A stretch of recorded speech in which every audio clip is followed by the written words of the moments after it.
happens to be more of a lay player. He's actually well known for playing Merfolk. He has a Legacy Open top 8 this past year with Merfolk. So kudos to him on a standard showing as well. Dan Gillis is playing mono red, and nothing really to see here. He has kept the Stone Rights, the much maligned Stone Right. But there he is. There he right is. there. There he is. He's ready to write some stone. Breathing fire. It's good. It's a scary card sometimes. In this scenario, I think Scott just needs to survive to get his combo going. So it's kind of, it plays almost like one of the older combos where you just need to get to a certain turn where you can finally combo off. And Dan really doesn't have any way to interact with that combo, so to speak. Yeah, I actually kind of like Stone Right in mono red in this matchup. Obviously, like, there could be some blockers in the way, but if not, it has sort of the same step links functionality for modern in that it's like a tiny creature that's mostly bad, but actually kills people very quickly. Right. I mean, I've died a good handful of times with Stone Right. Yep. And it's just I have lingering souls, but sometimes you don't have lingering souls and you just get run over. Looks like we have Scott here tanking on his land drop. He's kind of, I assume, wondering whether he wants to take 2 for this Grizzly Salvage or play a tapped Clifftop Retreat for a next turn Faithless Looting. Right. And he appears to have landed on a Clifftop Retreat, which I think seems fine. Obviously, taking 2 for the salvage might find you an untapped land for the Faithless Looting, but probably not. You're probably going to have to like play a Stomping Ground or something. Exactly, yeah. I agree with that play. Shocking yourself is almost like, you don't want to do the job mono red for him. No, definitely not. And another Stone Right. There we go. We're breathing. He's got the power. I feel like he should get +2/+0 for a pump now. Like, that's some serious Stone Riding. That's a lot of fire breathing power. It's hard to match that.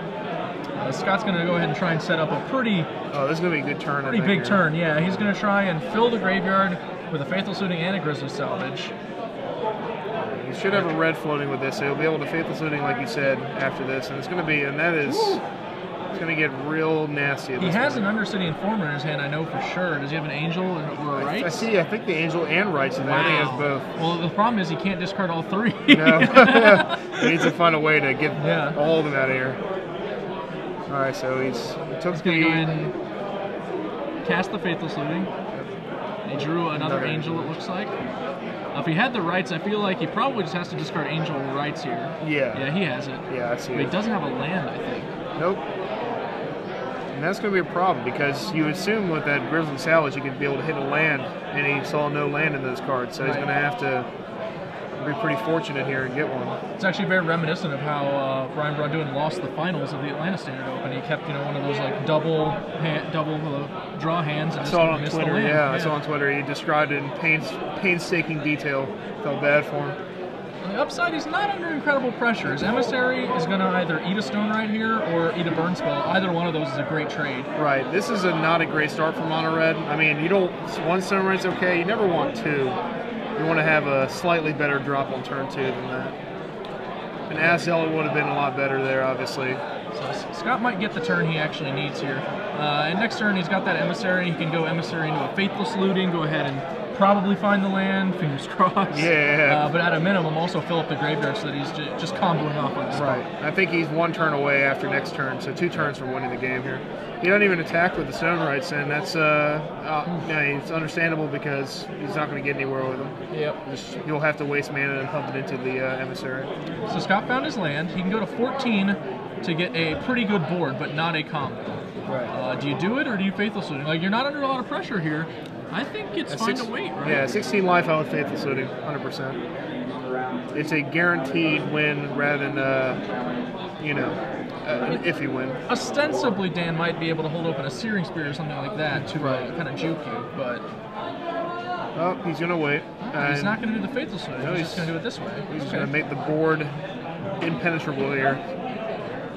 I think this is a fine line too, actually. Yeah. It makes Dan, if he has those burn spells, like he has to start playing them if he wants to break through anyway. Yeah, I don't like it. Dan can't really do a draw go with Scott here with 2 open for Searing Spear. That's not a winning strategy. Exactly. So Dan's in a world of hurt here. And I'm looking at Dan's sideboard, and there's, again, not much anti-combo action Mono Red can really do here. No, I think if I'm him, I'm probably willing to bring in like Madcap skills. And Volcanic Strength. Which is an interesting sideboard card for him. And maybe Volcanic Strength. That's a lot of auras, but your Brimstone Volleys are at an all-time low. Yeah. Like, unless he's at 5 when he combos and you have 3 up, it's just not going to do enough. And he's noticing that Stone Right's not really the stones here at all. So he's thinking. He's probably going to tap out, play another creature, and then if he does that, he'll likely be dead on the spot. If Scott draws a land, it'll be over instantly. I think it's looked like he motioned to go, but I don't think he's saying go. He's trying to figure out the combo here.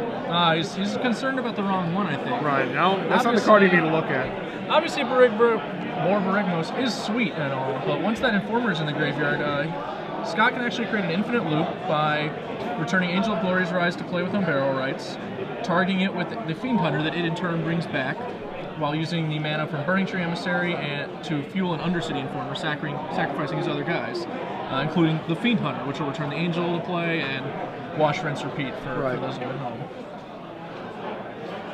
Yeah, combos, like even this one, take me a little bit to get my mind around it, but he's just going to auto go for it here. He's going to take his 3, and this should be it. Yeah, he doesn't need the land that we mentioned last turn because the Burning Tree Emissary will actually give him 1 extra mana to start going off with, and now he's explaining that exact combo to Dan. This is what I'm going to do. Sack this guy here with it on the stack. Angel resolves. Brings them all back. Mill you out. Take your whole That'll do it. This innovation to the list, I'm not sure where it originated. I know that we saw, obviously, Brad and BBD in Atlanta with Human Reanimator. But this version running the Burning Tree Emissary Undercity Informer interaction, I think it might have been Team Panic. I know I first saw it at the Pro Tour group who were running it. It's definitely a lot better. That Burning Tree Emissary allows you to just have the mana, empty out your hand, and be able to play all the spells you want to play. You may also remember this list from Grand Prix Quebec City, where I'm pretty sure it landed in 2nd place, if I recall correctly. Yeah. I'm going to go ahead and quickly look up who we actually had for that one. While you do that, I'm going to just look at the sideboard, and like we said, the red player really doesn't have much. Dan here is limited in his. He can put more pressure on him with the auras that allow him to get through his blockers here. But Scott has Abrupt Decay, Huntmaster of the Fells ×4, and 4 Cathedral Sanctifier. He is anti-aggro to the T here. Yeah, the Sanctifiers are huge in this matchup. Right. The Huntmasters are certainly no slouches either. I don't see. I guess I don't know what he boards out for that many cards. There's a lot of cards to board out. Obviously, he doesn't need Borborgamos. It's possible that he gets rid of the Undercity Informer Burning Tree Emissary combo, like just gets rid of the Informers. Like Huntmaster can also provide a combo kill in the same way the Undercity Informer can, and it's a much better creature in the matchup. Yeah, you get infinite dudes there. Also, yeah, in the Cathedral Sanctifier, bringing all those back after milling them all in the graveyard is gain 100 life here. It's going to be real tough for a red deck to overcome that. It was Suqing Kuo in the finals of Quebec City. I believe Chinese Taipei World Cup captain. Your knowledge in this topic is much higher than mine. I knew Todd and Brad coming into today, and Joey was telling me about all these other name players here, and I learned a little something. So. Oh, good. Yeah. His deck is a nice little innovation. This is the part of my brain that doesn't work. Can't really craft decks like this, but I mean it's good. I think Angel's Glory's Rise, once they figured out that you can bring back all humans, they figured out lots of different things you can do with that interaction. Looking here, I'm seeing Kuo attributed the deck to Team MTG Mint card. Okay. Which includes a number of names you might recognize from the Asian community: Chapman Sim, Li Shitian, Alan Lamb, and himself, among others. And he also mentioned what changes would he make to his deck or sideboard after losing in the finals? No need. Our deck is perfect. So and he's modest to boot. There we go. Exactly.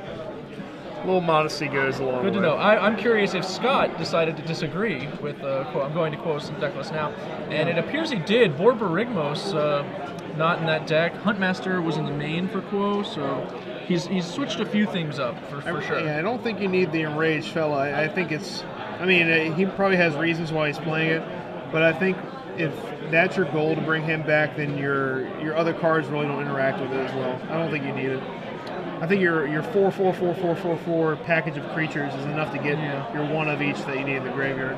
The biggest change Scott made was going to Avacyn's Pilgrim as opposed to Farseek. That's basically the big shift. I think that's a pretty good change. I think it allows you to play turn 2 Fiend Hunter when you need it, to play Informers out, to get them out to block against aggro decks, and then eventually, it's a better accelerant to Farseek, I think. We've really seen the strength of the one-drop accelerants in Standard recently. Obviously, the Prime Speaker Bant list going around. One of the reasons that deck is even good is has the full 8 one-drops plus Farseeks. Yep. You're just trying to play a 5-drop on turn 3 or maybe 4 at the latest. Especially a Garrick on turn 3 is pretty impossible to beat.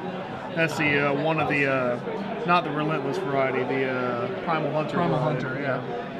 Garrick Primal Hunter on turn 3 is a pretty big game, especially because you can immediately convert it into cards against opponents who might be able to pressure it. But very few opponents can pressure it once it's made that defensive beast on turn 3. Right. Even Mono Red is going to be hard pressed without having been on the play. Deployed something like a Boros Reckoner to just guarantee you're getting through. Absolutely. Yeah. So I can't put this. I always try to power level these decks, and I don't see Dan having an advantage in this matchup, especially after board. He's going to need to have a draw that's so explosive with a Hell Rider to top it off to have a shot against Scott here.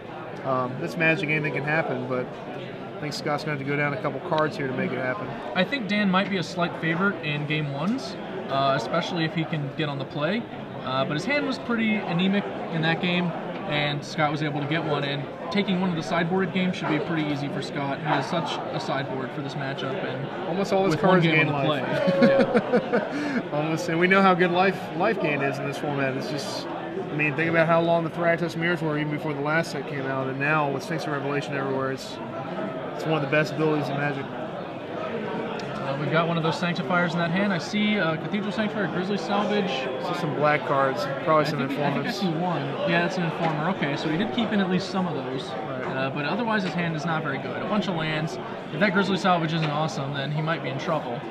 Yeah. But obviously, Grizzly Salvage can be pretty awesome in this deck. I guess Scott on the draw is saying that 1-mana Cathedral or Sanctifier is enough to keep against this red deck. So it should be buying him a turn, maybe like a turn and a half. Yeah. I don't think it's ever going to buy like a full 2 or anything. No.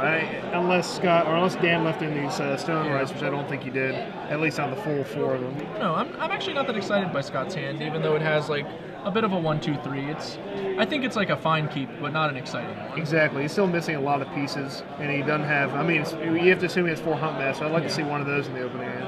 I don't think he has a land that can cast a Huntmaster, which is kind of an issue. Like, I would actually be fine keeping that hand if it had a land that could cast a Huntmaster, because when the salvage finds one, you just take it, and now you have a 1-2-3-4, and all of your cards are quite good on curve. I agree. Yes, I think that now you're going to be pressed to take the land instead of the spell you're going to need off the salvage, which is going to hurt. So Dan goes to 6, and we'll see if he keeps it. Going to 5 here would be pretty brutal. And I think he's going to 5 here. He is going to 5. Well, Scott's 7 is looking much stronger now. Right. Whenever your opponent goes to 5, it's just your opponent keeps a 7. It's pretty rough. It's hard to bounce back from that. Mono Red is definitely not one of the decks capable of doing it especially well. Dan's case, he's just going to want a real fast curve and hope that Scott has nothing. As we know, Scott has exactly one thing, really. Yeah, he has one thing, one good thing. It's entirely possible Dan could just get there with, a 2-land, 3-creature keep here, like Cackler, Zealot, has 2 more creatures after that somehow. Yep. I see victory with Hell Rider at the end of the tunnel, and that's kind of what Mono Red caps off with. That's the power behind Mono Red. Definitely. As the deck is trimmed down, cut out the stuff like Thundermaw Hellkites, we just lost all those guys.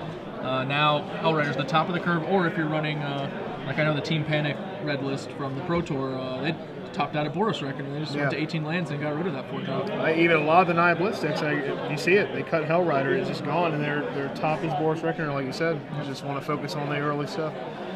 I'm surprised at the drop in popularity of Hellkite. I haven't seen a lot this tournament at all. It's very few. When it was the craze not too long ago. It was everywhere. It's also peculiar because Lingering Souls has dropped off at the same time, and you would kind of assume that those cards exist in limbo with one another. While one's popular, the other's not. But instead, they're just both not popular. They both just die and then come back together. It's odd. All right, so he keeps it. It looks like he has a 3-land hand on his Mold of 5. I thought I saw 2. Or 2. Yeah, I know he has a Reckoner, a Mortars, and something else. Yeah, the 3rd land now, I think he drew that land, so now he's up to 3 land. Yeah. So this hand is definitely pretty slow. I'm surprised to see Mortars. He clearly brought them in from the sideboard. Not an exciting card in the matchup. Especially as a sorcerer, you're not going to be able to really disrupt them. So a Grizzly Salvage. He did hit a Huntmaster and a red land, as we actually predicted. Yeah, I think Scott got lucky, and I think he drew a Caverns, so he'll be able to cast a Huntmaster. Oh, well, in that case, I would just snap this Huntmaster. I'm kind of wondering what the 5th card we can't see is. Yes. Otherwise, this decision seems pretty easy. Yeah, definitely. I see 3 lands, a Huntmaster, and something else, right? Yeah, I can't see. I see. And the zoom is a little embarrassing.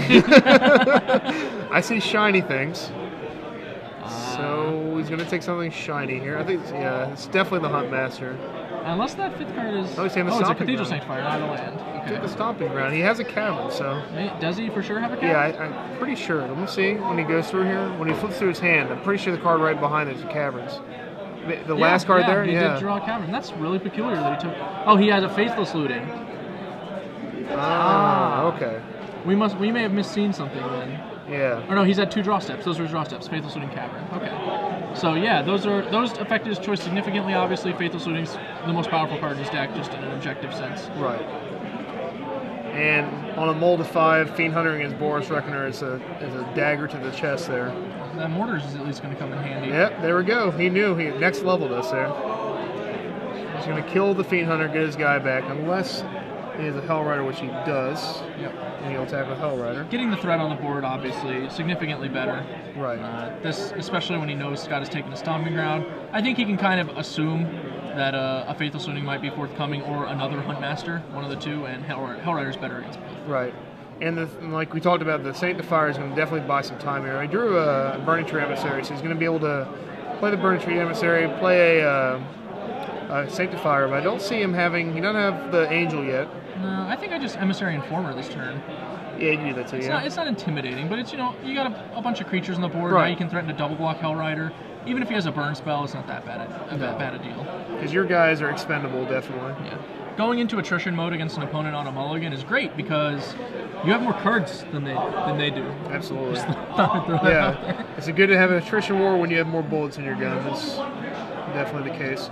So I think Dan here obviously has a mortar, so he's going to have maybe a mortar's pre-combat to clear the way.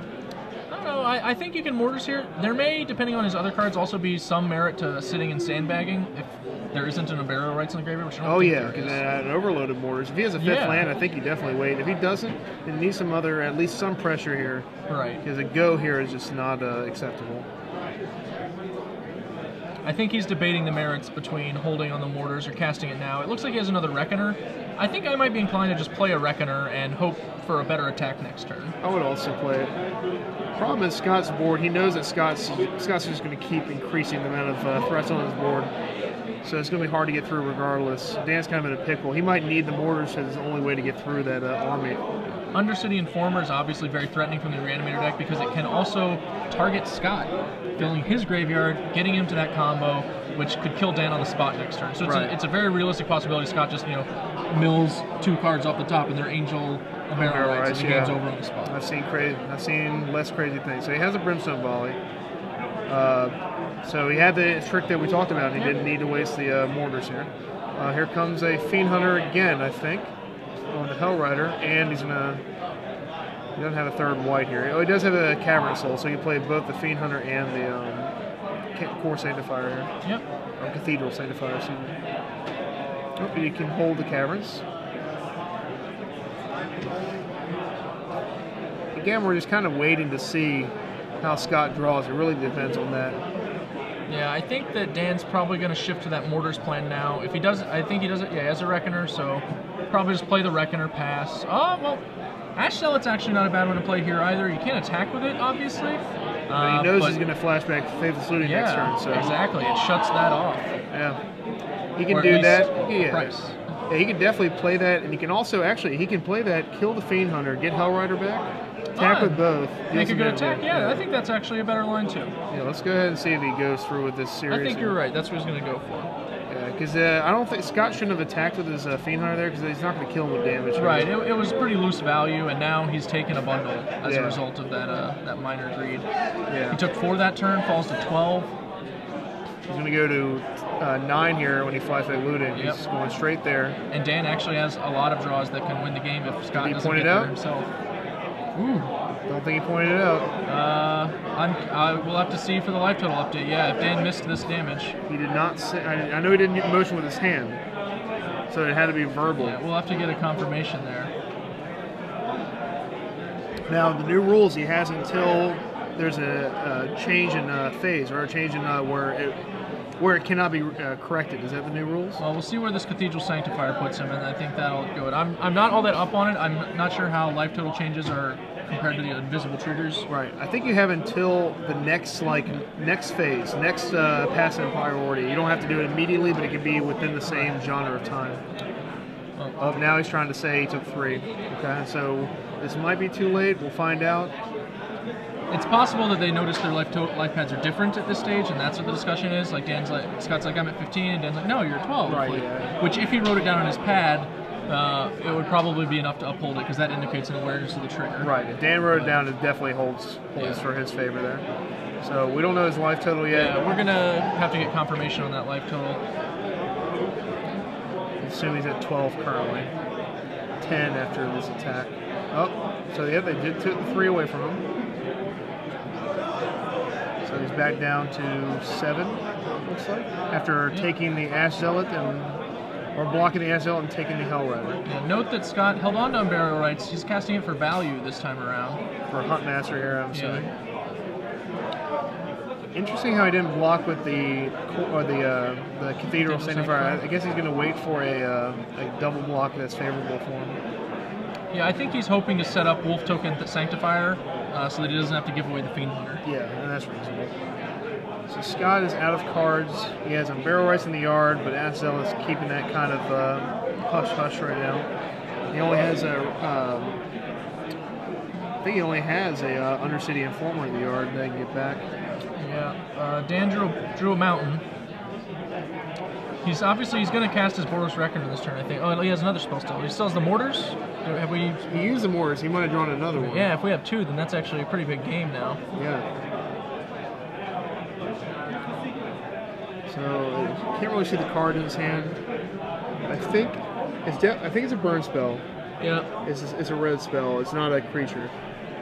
Well, if he had a Mortars, I think it's also pretty credible to just attack with everything and then post-combat kill the last guy. Yeah, see what happens, definitely. Yeah. You don't want a Huntmaster flipped on you, killing your guys and stuff. That's definitely going to that's probably going to be the target, because I don't see him blocking with Huntmaster. Right, he's going to attack, he's going to force Scott to make a decision on which creatures he's going to try and preserve. And he's doing the play we suspected earlier. Exactly what we expected. Now, the downside to this play of waiting, assuming, I feel kind of silly, but assuming that was another burn spell in his hand, the downside to this play is he does get that 2 damage from Ash Zealot blocked, as opposed to if he had just killed the guy if he could. Right. Getting his Reckoner back too. It's a Brimstone Volley, not a Mortars, so that's pretty tricky actually. So he's trying to give him the old KO here. Yeah, he should probably just put him to 5 right and now. then play Boros Reckoner and pass. That's what I would do.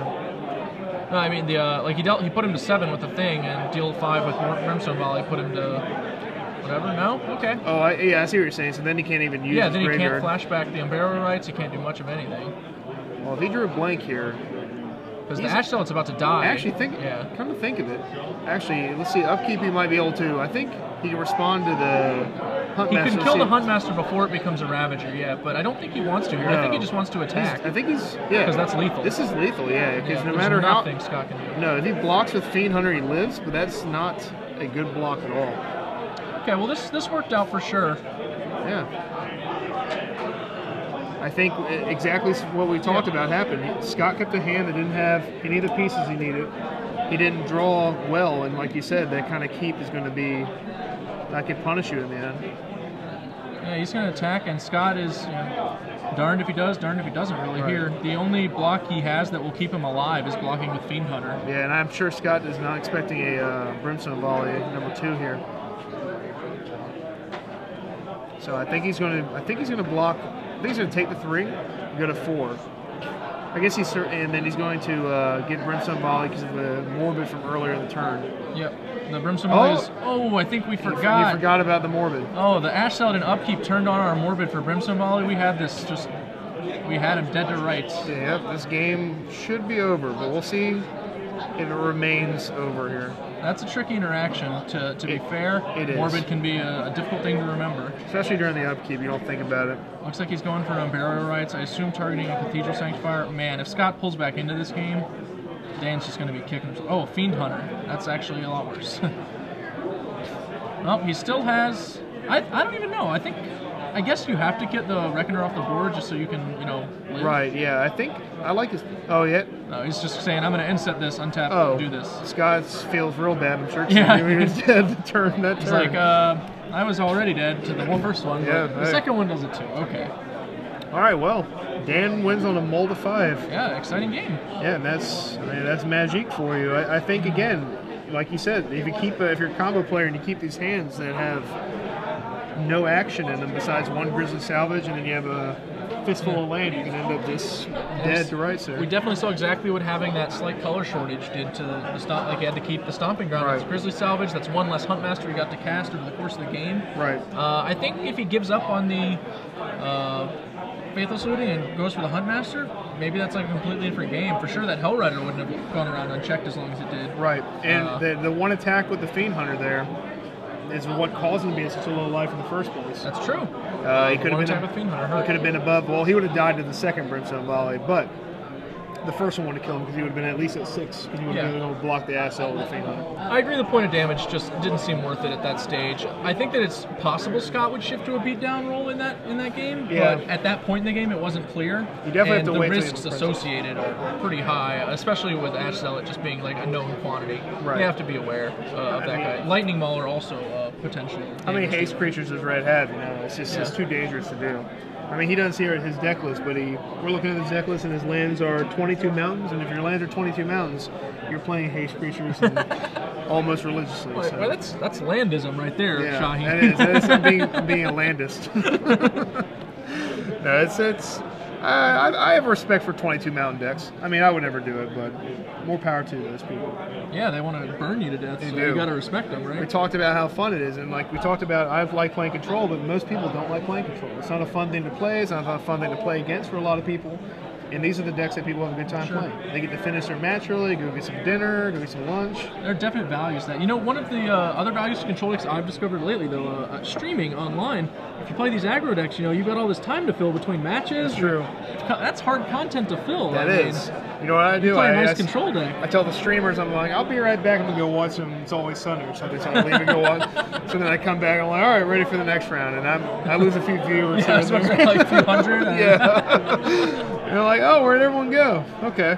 I try to come up with some time fills in advance, but I always run out when I play the aggro decks. When I play the control decks, it's a lot easier, more relaxing, easy to keep the magic on screen. So that's a little tip for any of you guys interested in streaming, I guess, is you wouldn't really think of it the first time. And you get to really break down plays a little bit more detail with control decks, too. Yep. I mean, aggro decks, there are some hard choices to make with overextending and combat, but in the grand scheme of things, when you're drawing 1,000 cards of 6 Revelation, there's venues you can go, 100 different avenues you can take. Yeah, that's one of the things about control decks is when you get to games to that stage, like very consistently, you can actually take the wrong line in a lot of spots and still win because once you got to the stage where you Sphinx's Revelation for 5, the game is effectively over. You just have to pick one of the ways to win. Right. And one of them's for sure better than all the others, but how often is it going to matter? Right. Aggro deck doesn't have that luxury. You make a mistake and that could be it. Yeah. One mistake and you're done. For example, if Dan didn't have that second Brimstone Volley in that game, Scott could get rid of that Reckoner, untap, draw a Cathedral Sanctifier, suddenly be on 7. Yeah. All of a sudden he's unbeatable, from nothing. And that's something where, we can see on camera, and Dan, I bet you if a creature died during combat, he would have gone with the Brimstone Volley, but upkeep is tricky. It really is. You don't think about the upkeep dead creatures. So I don't think they re-sideboard anything different. Maybe Dan, I bet you Dan thought the mortars were good, so he's probably going to leave them in. Yeah, it kind of worked out that game because Scott was on the slow plan with Fiend Hunters, which mortars is one of the cards that can kill it.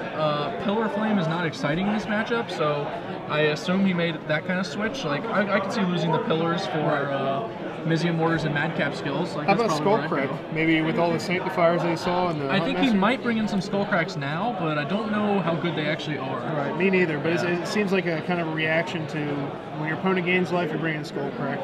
Yeah. if Scott tries to go for infinite life, it's possible he could get, accidentally colded by a Skullcrack. Obviously, that interaction involves Cathedral Sanctifier, Fiend Hunter, Angel of Glory's Rise. Absolutely, yeah. I think Scott's on he's on the land light hand. I think it's kind of zoomed out right now. I think he has a Sunpetal Grove and maybe one more land, and that's it. Or maybe just a Sunpetal Grove, and that's it. One of the other interesting interactions you have to keep in mind against decks like this Human Reanimator deck is if they are trying to mill you to death, you can kill them in your upkeep before you draw, which I've seen happen a lot in Legacy. Right. It comes up where you can like Snapcaster a Lightning Bolt or something like that. But in this format, it's very possible too. It gives Dan a little bit of a luxury where he can tap out on his turn to be aggressive. Yeah. And if he has something like a Brimstone Volley available in the grip, then during the upkeep, just send it upstairs. I like that. Yeah, it's something that people miss too. Definitely. A very common error. All right, let's see. So I think the hand is light on land. We're about to find out. Oh, but here we go. That's the best one drop we can have. That is. And he kept it. All right, he has 2 lands, and he drew a Burning Tree Emissary. I don't know what he can go with that, but he is super land light, as you can tell. Yeah. He has just the 2 lands. He has all the pieces in this hand, but none of the ways to get them in the graveyard. I actually don't like this keep. No, I would mulligan this because if he had 3 land, I'd keep it because you're only required to draw 1 more for the game, for the Huntmaster and at least survivability. Here, if he doesn't draw a land here, all right, well, he drew a Sanctifier, which is, I think... It's basically a free turn. Is it a core or is it a creature? It is a human cleric. It's a human cleric, so he cannot block the noble here. Other than Borbrigmos, Scott does not have any creatures capable of blocking Stromkirk Noble in his entire deck, but barring a Wolf token from Huntmaster. There we go. Here it looks like he's going to go ahead and prep for a potential, obviously he's not expecting Ash Zealot, but a Hellrider on the next turn could be bad. He can also just, attack for 4. I like this play a lot. I think he needs to. If he had both these in his hand the turn before, I might have taken 2 and played them out as maybe a Hail Mary to erase them if I don't hit my land drops.